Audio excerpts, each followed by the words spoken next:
نحمده ونصلي على رسوله الكريم اما بعد اعوذ باللہ من الشیطان الرجیم بسم اللہ الرحمن الرحیم ایاک نعبد و ایاک نستعین اہدنا الصراط المستقیم صراط الذین انعمت علیہم غیر المغضوب علیہم ولا الضالین آمین۔ ایاک نعبد، اے پروردگار ہم صرف تیری ہی عبادت کرتے ہیں۔ یہاں پر قاعدے کے مطابق تو نعبد کا ہونا چاہیے تھا کہ نعبد پہلے اور کاف ضمیر بعد میں، مگر کہ ہم تیری ہی عبادت کرتے ہیں اس کا ترجمہ یہ ہوتا، مگر ضمیر کو فعل فاعل پر مقدم کر دیا تاکہ حصر پیدا ہو جائے۔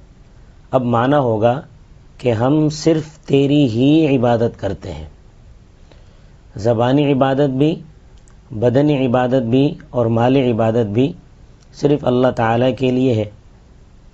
اور التحیات میں بھی ہم اس بات کا اقرار کرتے ہیں، التحیات للہ، زبانی عبادتیں اللہ تعالیٰ کی ہیں، والصلوات اور بدنی عبادتیں بھی صرف اللہ تعالیٰ کے لیے ہیں، والطیبات اور مالی عبادتیں بھی صرف اللہ تعالیٰ کے لیے ہیں۔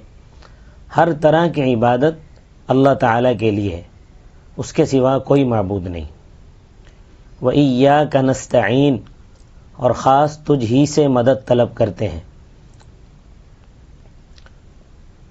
مدد طلب کرنا، اس کو عربی میں استعانت کہتے ہیں۔ استعانت کو اچھی طرح سمجھ لیں کہ استعانت کی دو قسمیں ہیں۔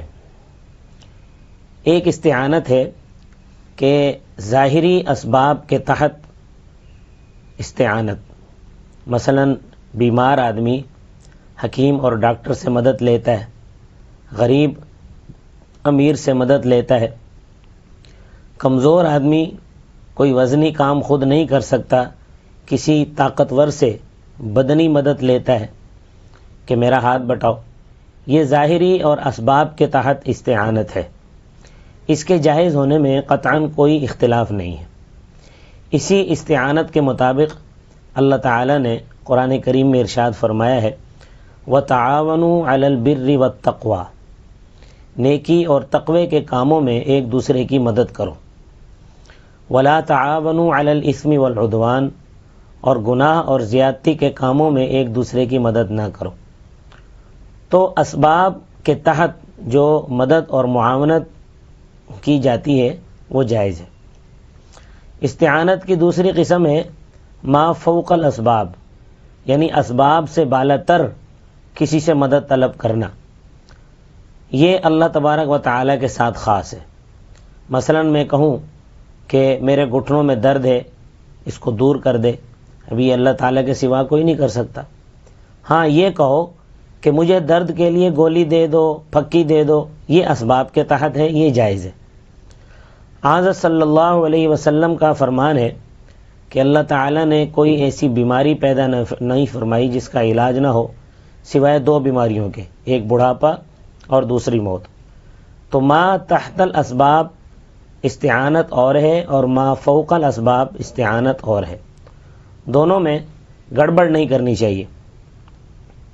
مثال کے طور پہ ایک شخص یہاں کھڑا ہے اور کہتا ہے کہ اے شیخ عبد القادر جیلانی میری مدد کر، یہ ما فوق الاسباب استعانت ہے۔ اس طرح کہنے میں ان کو حاضر و ناظر اور عالم الغیب اور متصرف فی الامور سمجھنا پڑے گا، یہی کفر کی بنیاد ہے۔ تمام فقہائے کرام کا اس مسئلے میں اتفاق ہے کہ من قال ارواح المشائخ حاضرۃ تعلم یکفر، شامی، عالمگیری، البحر الرائق اور بزازیہ میں ہے کہ جو آدمی یہ عقیدہ رکھے کہ مشائخ کی ارواح حاضر ہیں اور ہمارے حالات کو جانتی ہیں، وہ پکا کافر ہے، کیونکہ یہ ما فوق الاسباب استعانت ہے اور یہ اللہ تعالیٰ کے سوا کسی سے جائز نہیں۔ اب الحمدللہ رب العالمین سے لے کر مالک یوم الدین تک اللہ تعالیٰ کی تعریف تھی، اور ایاک نعبد و ایاک نستعین میں انسان نے اپنا تعلق بتایا کہ ہم تیری ہی عبادت کرتے ہیں اور تجھ ہی سے مدد طلب کرتے ہیں۔ اب یہ سب کچھ کرنے کے بعد ہم مانگتے کیا ہیں؟ آگے اس کا ذکر ہے۔ فرمایا اہدنا الصراط المستقیم، چلا ہم کو سیدھے راستے پر، صراط الذین، راستہ ان لوگوں کا، انعمت علیہم، جن پر تو نے انعام کیا۔ میں نے پہلے ماخذ قرآن کے درس میں یہ بات عرض کی تھی کہ قرآن کریم کی سب سے بہترین تفسیر وہ ہے جو خود قرآن کریم سے ہو۔ تو انعمت علیہم کی تفسیر خود قرآن کریم نے کی ہے۔ جن پر اللہ تعالی نے انعام کیا ہے وہ کون لوگ ہیں؟ فرمایا فَأُولَٰئِكَ مَعَ الَّذِينَ أَنْعَمَ اللَّهُ عَلَيْهِمْ، جس نے اطاعت کی اللہ تعالی اور اس کے رسول کی، اور وہ ان لوگوں کے ساتھ ہوگا جن پر اللہ تعالی نے انعام کیا ہے۔ من النبیین، وہ نبی ہیں، والصدیقین، صدیق ہیں، والشہداء، اور شہداء ہیں، والصالحین، اور صالحین ہیں۔ ان چاروں پر اللہ تعالیٰ کا انعام ہوا ہے۔ پہلے درجے میں اللہ تعالیٰ کے نبی ہیں۔ اللہ تعالیٰ نے جو انعام اپنے پیغمبروں پر کیا ہے وہ کسی پر نہیں کیا۔ دوسرے نمبر پر صدیق ہیں۔ صدیق ان لوگوں کو کہتے ہیں جنہوں نے اللہ کے پیغمبروں کی تصدیق کی۔ تیسرے نمبر پر شہداء ہیں، جو اللہ تعالیٰ کے راستے میں جہاد کرتے ہوئے کافروں کے ساتھ لڑتے ہوئے شہید ہو گئے۔ چوتھے نمبر پر صالحین ہیں کہ وہ نہ تو پیغمبر ہیں، نہ صدیق ہیں، نہ شہید ہیں، بلکہ ایمان لا کر، نیکیاں کر کے، اخلاق حسنہ کے ساتھ نیکوں کی صف میں شامل ہو گئے۔ یہ چار گروہ ہیں جن پر اللہ تعالیٰ کا انعام ہوا ہے۔ یہ صراط مستقیم پر چلنے والے ہیں۔ صراط مستقیم کیا ہے؟ اس کی تفسیر بھی اللہ تعالیٰ نے قرآن کریم میں خود فرمائی ہے۔ 8واں پارہ ہے، 6واں رکوع ہے۔ فرمایا قل تعالوا اتل ما حرم ربكم عليكم الا تشركوا به شيئا وبالوالدين احسانا ولا تقتلوا اولادكم من املاق نحن نرزقكم واياهم ولا تقربوا الفواحش ما ظهر منها وما بطن ولا تقتلوا النفس التي حرم الله الا بالحق ذلكم وصاكم به لعلكم تعقلون ولا تقربوا مال اليتيم الا بالتي هي احسن حتى يبلغ اشده واوفوا الكيل والميزان بالقسط لا نكلف نفسا الا وسعها واذا قلتم فاعدلوا ولو كان ذا قربى وبعهد الله اوفوا ذلكم وصاكم به لعلكم تذكرون وان هذا صراطي مستقيما فاتبعوه ولا تتبعوا السبل فتفرق بكم عن سبيله ذلكم وصاكم به لعلكم تتقون۔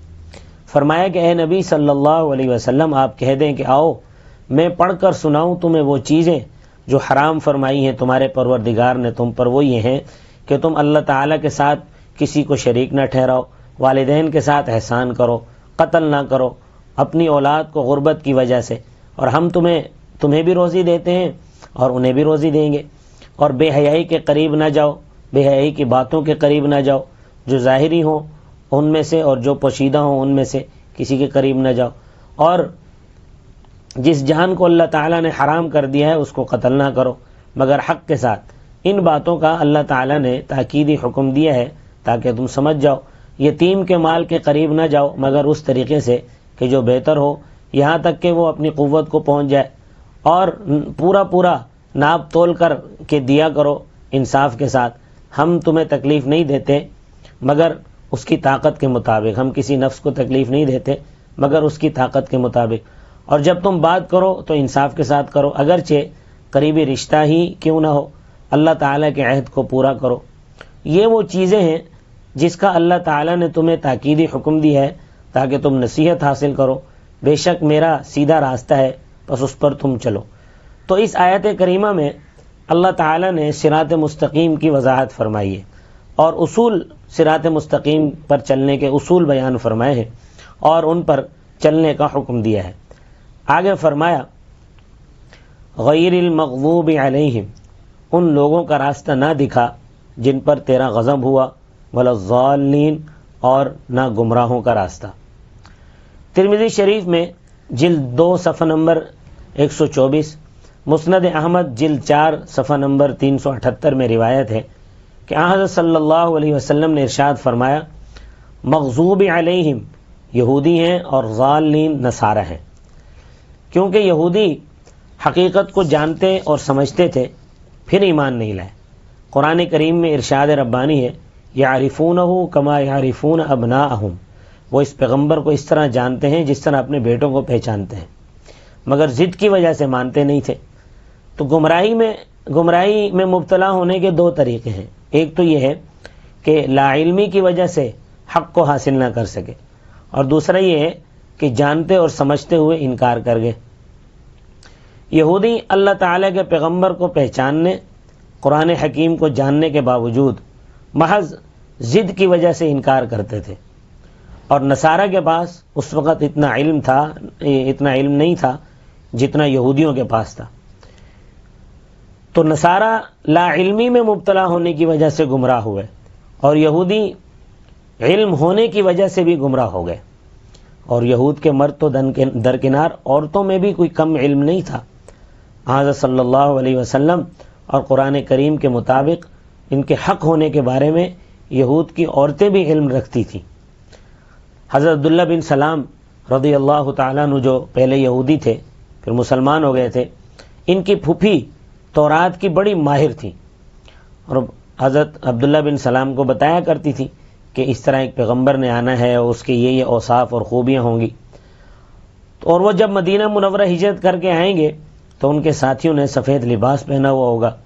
چنانچہ حضرت صلی اللہ علیہ وسلم جب مدینہ طیبہ تشریف لے گئے تو حضرت عبداللہ بن سلام کھجوریں اتارنے کے لیے کھجور کے درخت پر چڑھے ہوئے تھے، ان کی پھوپھی نیچے بیٹھی ہوئی تھی۔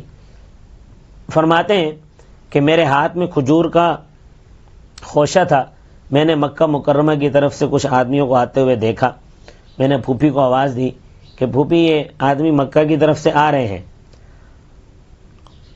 تو میری پھوپھی نے کہا کہ یہ وہی پیغمبر ہیں اور ان کے ساتھی ہیں جنہوں نے آنا تھا۔ عبداللہ بن سلام رضی اللہ تعالیٰ عنہ کھجور کے خوشے ہاتھ میں پکڑے ہوئے تھے، خوشی خوشی حضرت صلی اللہ علیہ وسلم کی خدمت میں حاضر ہوئے۔ خوشی کی وجہ سے خوشے بھی نہ رکھ سکے۔ حضرت صلی اللہ علیہ وسلم کا چہرہ مبارک دیکھا تو کہنے لگے ان الوجہ لیس بوجہ کذاب، بے شک یہ جھوٹے کا چہرہ نہیں ہو سکتا، اور اسی مجلس میں مسلمان ہو گئے۔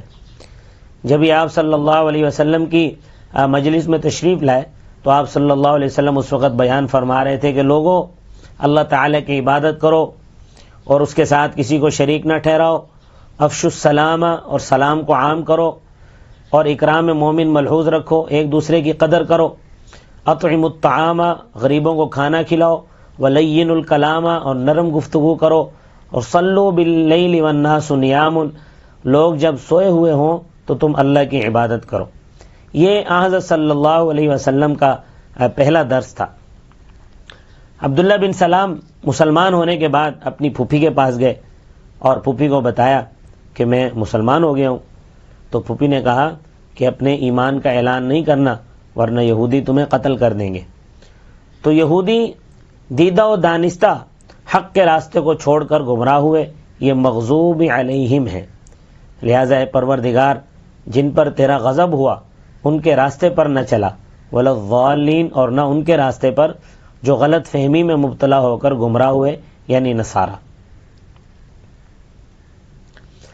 اس کے بعد آخر میں ہم کہتے ہیں آمین۔ جب سورہ فاتحہ ختم ہوتی ہے تو اس کے بعد آمین کہتے ہیں۔ آمین کا معنی ہے کہ اے اللہ ہماری دعا قبول فرما۔ آمین کا ذکر حدیث پاک میں آتا ہے، قرآن کریم میں آمین نہیں لکھی جاتی۔ آمین اس لیے نہیں لکھی گئی کہ کوئی یہ نہ سمجھ لے کہ یہ قرآن پاک کا حصہ ہے، اتنی احتیاط کی گئی ہے۔ یہ سورہ فاتحہ کا خلاصہ میں نے بیان کر دیا ہے۔ اللہ تبارک و تعالی مجھے اور آپ کو سمجھ عطا فرمائے۔ وما علینا الا البلاغ المبین۔